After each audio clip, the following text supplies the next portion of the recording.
बानी पीटीआई का 9 मई पर मशरूत माफी मांगने का ऐलान। कहा 9 मई वाकयात की सीसीटीवी सामने लाएं, मुल्जिमान पीटीआई के निकले तो पार्टी से निकालूंगा, माफी भी मांगूंगा, सबूत क्यों छुपा रहे हैं, मुल्जिमान की शिनाख्त करके कैफरे किरदार तक पहुंचाया जाए। बानी पीटीआई की अडियाला जेल में सहाफियों से गुफ्तगू।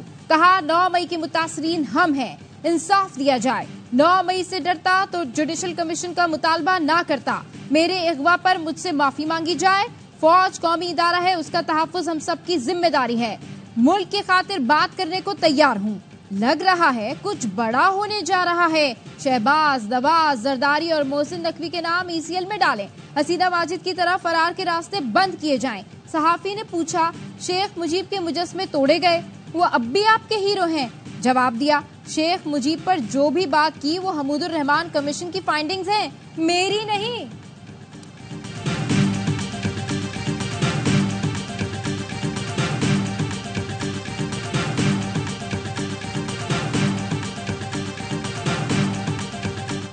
एक मुजस्समा क्या गिरा, आपने तो ईमान ही बदल लिया।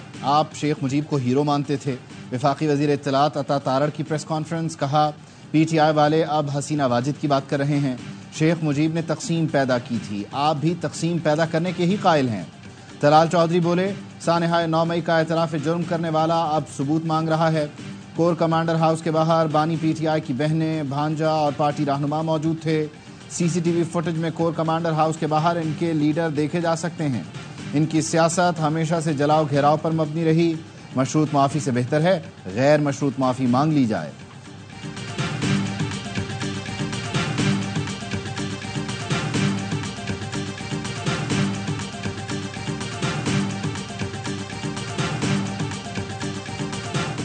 ये वज़ीर-ए-आज़म साहब का विजन है कि हमने बिजली की कीमत कम करनी है हर हाल में। टास्क फोर्स का क्याम अमल में आ चुका, ये सारे इक़दाम दिए जा रहे हैं। काफ़ी चीज़ों पर इत्तेफाक भी हुआ है, काफ़ी चीज़ों पर मज़ीद इत्तेफाक होना है। कल शाम में मज़ीद एक नशिस्त होगी, उम्मीद है कि ये मामला जो है कुछ असलूबी साथ। जमात इस्लामी और हुकूमती कमेटी के मुज़ाकरात में पेशरफ। वज़ीर-ए-आज़म की हिदायत पर टास्क फोर्स कायम कर दी गई।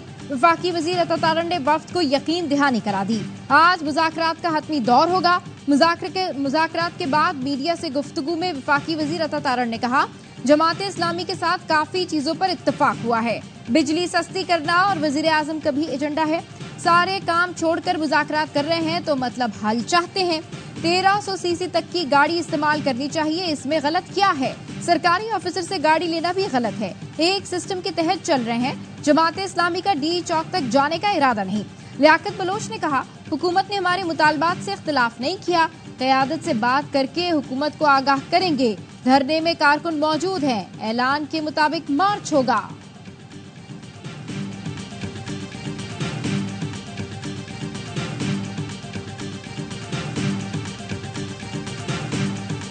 जमात इस्लामी ने इस बात का फैसला किया कि इस कौम को हम मायूस नहीं होने देंगे, बल्कि इसको एक मकसद से हम आहंग करेंगे और उसके बाद एक बड़ी तहरीक को बर्पा करेंगे। ये धरना पाकिस्तानियों की उम्मीदों का मरकज बन गया है। जमात इस्लामी कौम को मायूस नहीं होने देगी। हाफिज नईम रहमान का तहरीक शुरू करने का ऐलान। धरने से खिताब में कहा तहरीक का हर मरहला पुरअमन होगा, पुरअमन रहना ही हमारी कामयाबी होगी। 10 से 15% लोगों को बुनियादी हुकूक हासिल हैं, बाकी सब परेशान हैं। ये पूरा निज़ाम जुल्म का निज़ाम है और हम इसके खिलाफ हैं। ये निज़ाम मजदूर, किसान और ख़वातीन वर्कर्स को हुकूक नहीं देता। ऐसे भी जागीरदार हैं जिन्हें गद्दारी के सिले में ज़मीनें मिली। फॉर्म 47 वालों से जान छुड़ाना होगी। सियासी कैदियों को आज़ाद होना चाहिए। हर जमात को जलसे की इजाज़त होनी चाहिए। नफरत और इंतशार की सियासत से गुरेज करना चाहिए। लियाकत बाग रावलपिंडी में जमात इस्लामी का धरना 14वें रोज में दाखिल। कराची में गवर्नर हाउस पर भी जमात इस्लामी का धरना जारी।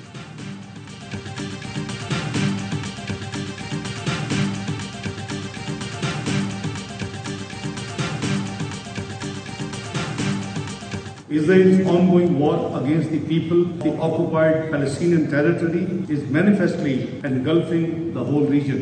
Assassination of Ismail Hania in Tehran, where he was a guest, has surely escalated the tensions. Ismail Haniyeh की शहादत ने कशीदगी को बढ़ाया। पाकिस्तान इस कत्ल की मजम्मत करता है। इसराइल ने हजारों बेगुनाह फलस्तीनी बच्चों और खवातीन को शहीद किया। स्कूलों, अस्पतालों, इमदादी काफलों और पनागाहों को भी निशाना बनाया। इंसानी बुनियादों पर सामान और जान बचाने वाली इमदाद भी रोक दी।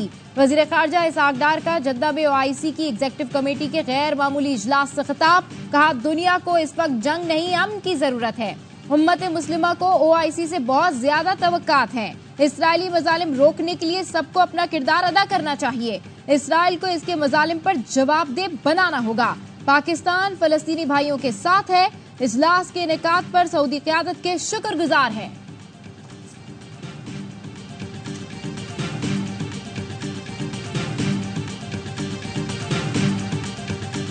ईरानी सदर ने खबरदार किया कि किसी भी किस्म की जारहियत के सामने खामोश नहीं रहेंगे। फ्रांसीसी हम मनसब से टेलीफोनिक गुफ्तगू में कहा, कौमी सलामती के खिलाफ जारहियत पर खामोश नहीं रहा जाएगा।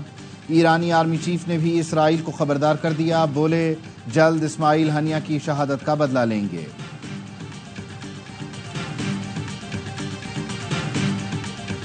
गरीबों का बैंकार बांग्लादेश की अबूरी हुकूमत का सरबरा मुकर्रर। तलबा डॉक्टर मोहम्मद यूनुस को हुकूमती सरबरा बनवाने में कामयाब।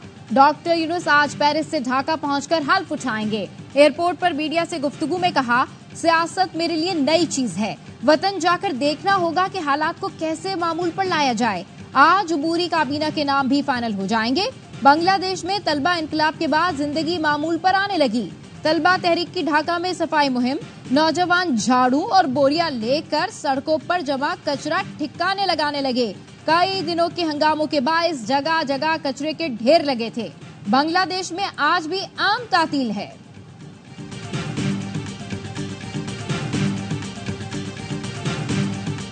मफरूर हसीना वाजिद अमरीका और बरतानिया से मायूस। साबिक बांग्लादेशी वजीर आजम सियासी पनाह के लिए मुतबादिल रास्ते तलाश करने लगी। भारतीय मीडिया ने बताया, दोनों मुल्कों में सियासी पनाह लेने में नाकामी पर हसीना वाजिद अब मुत्तहिदा अरब इमारात, सऊदी अरब और फिनलैंड जाने पर गौर कर रही हैं। हसीना वाजिद को भारत फरार हुए 48 घंटे गुजर चुके, लेकिन अभी तक हतमी मंजिल का तयन न हो सका। पीर की सुबह बांग्लादेश के वजीर आजम हाउस में क्या हुआ, अमरीकी अखबार ने बता दिया।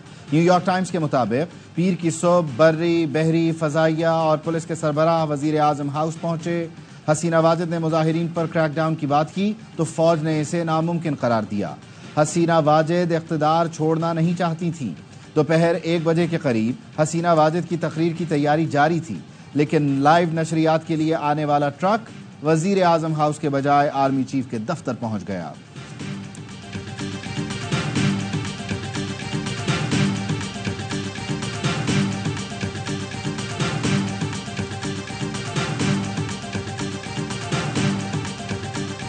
पानी PTI और बुशरा बीबी के खिलाफ 190 मिलियन पाउंड रेफरेंस हतमी मराहिल में दाखिल।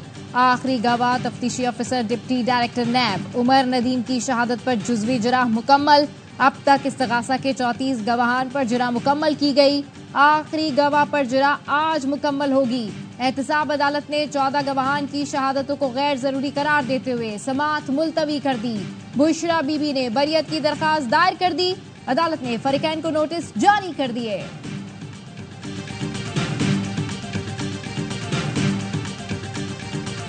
CCTV फुटेज जो है वो सामने लाएं और उसके बाद कोई PTI का शख्स मुलव्वस हुआ तो फिर देखते हैं। CCTV फुटेज जिनके कंट्रोल में होती है, जो उठा के लेके जा सकते हैं, फिर पूछे उनसे। हमें मालूम है वो वर्कर जो थे वो PTI के थे ही नहीं, जो लोग ये कर रहे हैं। मतलब वो यही तो सारा है।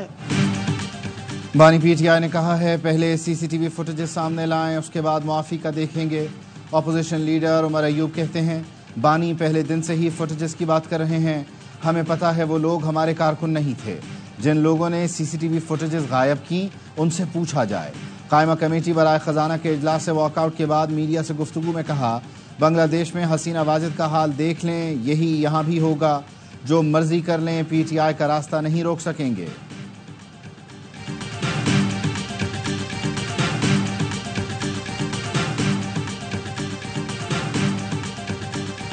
तहरीक इंसाफ ने इलेक्शन एक्ट में तरमीम सुप्रीम कोर्ट में चैलेंज कर दी। कालअदम करार देने की इस्तदाद चेयरमैन PTI बैरिस्टर गौहर ने आईनी दरखास्त दायर की।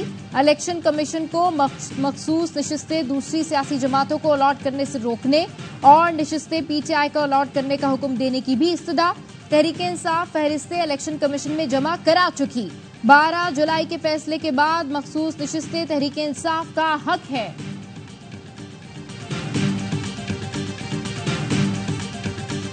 इलेक्शन एक्ट तरमीमी बिल 2024 तौसीक के लिए सदर को इरसाल।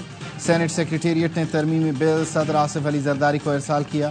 सेनेट और कौमी असम्बली ने गुज़श्ता रोज़ बिल की मंजूरी दी थी। सदर आसिफ अली जरदारी की तौसीक से बिल कानूनी शक्ल इख्तियार कर लेगा।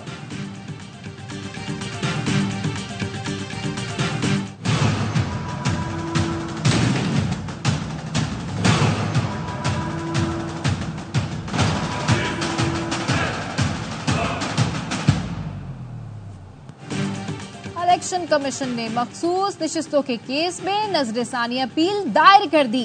सुप्रीम कोर्ट से 12 जुलाई का फैसला वापस लेने की इस्तदा। दरखास्त में कहा, इलेक्शन कमीशन ने किसी अदालती फैसले की गलत तशरीह नहीं की, आईन और कानून के मुताबिक जिम्मेदारी निभाई। सुप्रीम कोर्ट आईन के आर्टिकल 218 में मुदाखलत नहीं कर सकती। आईन की गलत तशरीह पर मामला आईनी इदारे को रिमांड किया जाना चाहिए। इलेक्शन कमीशन ने 39 अरकान की हद तक फैसले पर अमल दरामद कर दिया। तहरीक इंसाफ केस में फरीक नहीं थी, उसको रिलीफ दिया गया। आजाद अरकान ने भी सुप्रीम कोर्ट से रुजू नहीं किया। सुन्नी इत्तेहाद कौंसिल ने इलेक्शन में हिस्सा लिया, नामखसूस नशिस्तों की फहरिस्त जमा कराई।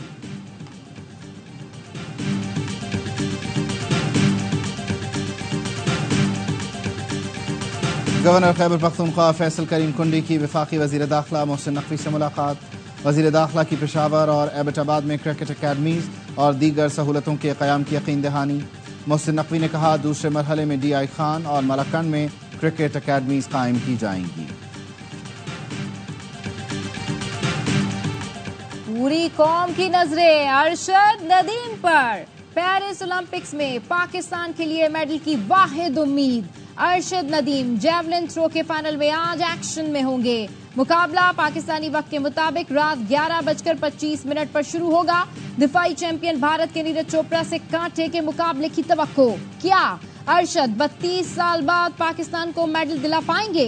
स्टार जेवलिन थ्रोवर ने कौम से मजीद दुआओं की अपील कर दी। मियां चुन्नू में अरशद नदीम के कोच रशीद अहमद साकी कहते हैं, अरशद मुकम्मल फिट है, फाइनल में 95 मीटर की थ्रो करेंगे। पाकिस्तानी तलबा का एक और शानदार कारनामा। फिलिपाइन में पहले बैनुल-अक़वामी न्यूक्लियर साइंस ओलंपियाड में चांदी और कांसी के तमगे जीत लिए। सुलेमान नुमान और सुभान काशिफ ने सिल्वर मेडल हासिल किया। एहबान अवान और कासिम सलाम ने कांसी का तमगा जीता। हुकूमत ने राशिद लंगड़ियाल को नया चेयरमैन FBR तैनात कर दिया। एस्टेब्लिशमेंट डिवीजन ने तैनाती का नोटिफिकेशन जारी किया। ग्रेड 21 के राशिद लंगड़ियाल इस वक्त सेक्रेटरी पावर डिवीजन तैनात थे। साबिक चेयरमैन FBR मजीद जुबैर कबल अज वक्त रिटायरमेंट की दरख्वास्त दे चुके थे।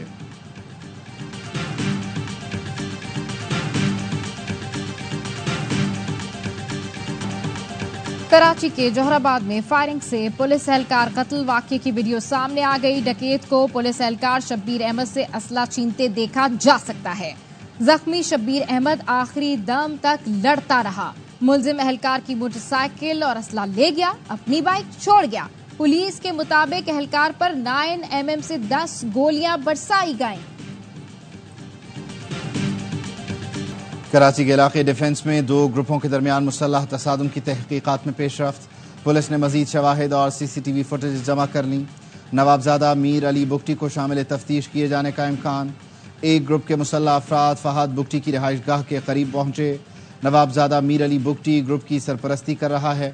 फायरिंग में फहद बुगटी समेत 5 अफराद जान से गए थे।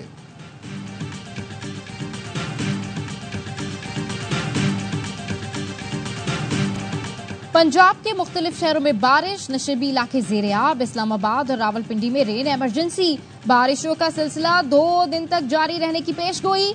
गुजरात और वजीराबाद में भी जल थल एक हो गया। कराची में बारिशों के बाद मौसम खुशगवार, लेकिन सड़कें तबाह हो गईं। नाता खान पुल पर एक बार फिर गड्ढा पड़ गया। मरकजी शाहराह पर टूट फूट के बायस ट्रैफिक की रवानी बुरी तरह मुतासिर। मुसाफिरों को शदीद मुश्किलात का सामना। मिनटों का सफर घंटों में तय करने पर मजबूर। सखियासन के करीब भी सड़क धंस गई। 3 दिन बाद भी मुरम्मत का काम मुकम्मल न हो सका।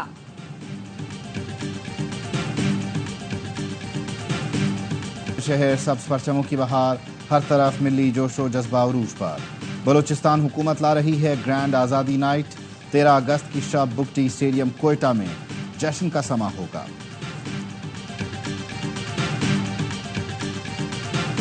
बांग्लादेश का बरतरफ इंटेलिजेंस चीफ बैरून मुल्क फरार होते हुए तैयारे से पकड़ा गया। मेजर जनरल जियाउल एहसन को तैयारा रोककर गिरफ्तार किया गया। अल जजीरा इन्वेस्टिगेशन यूनिट के रुकन का कहना है मेजर जनरल जियाउल एहसन पर मावराए अदालत कत्ल और जबरी गुमशुदगियों के इल्जामात थे। सोशल मीडिया अकाउंट्स की निगरानी और फोन कॉल्स की recording major general Ziaul Ahsan की जिम्मेदारी थी। उन्हें हसीना वाजिद के इंतहाई करीब समझा जाता था। हसीना वाजिद का तख्ता उलटने के बाद साबिक वुज़रा और अफसरान की पकड़ दकड़ भी शुरू हो गई। वजीर खारजा हसन महमूद और वजीर मुमलिकत बराए बवासलात जुनैद अहमद पलक को गिरफ्तार कर लिया गया। अपोजिशन लीडर ने 3 माह में इलेक्शन कराने का मुतालबा कर दिया।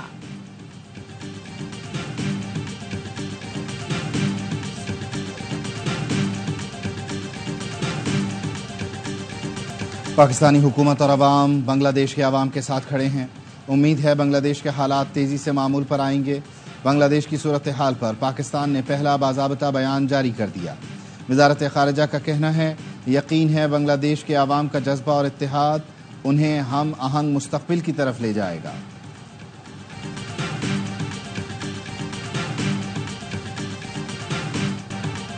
जो बांग्लादेश में हो रहा है भारत में भी हो सकता है। साबिक भारतीय वज़ीर ख़ारजा सलमान खुर्शीद ने मोदी सरकार को खबरदार कर दिया। कहा भारत में बदअमनी सर उठा सकती है। मौजूदा सूरत हाल के बांग्लादेश पर बुरे असरात पड़ेंगे। गजा में इसराइल की दहशतगर्दी और फलस्तीनियों का कत्लेआम जारी। सेहोनी फौज ने मजीद 24 फलस्तीनी शहीद कर दिए, दर्जनों जख्मी। खान यूनुस पनाह गुज़ीन कैंपों पर गोलाबारी जारी। रफा की खैमा बस्ती भी टैंकों और ड्रोन्स के निशाने पर है। शुहदा की मजमूई तादाद 39,677 हो गई। 91,700 के करीब जख्मी हैं।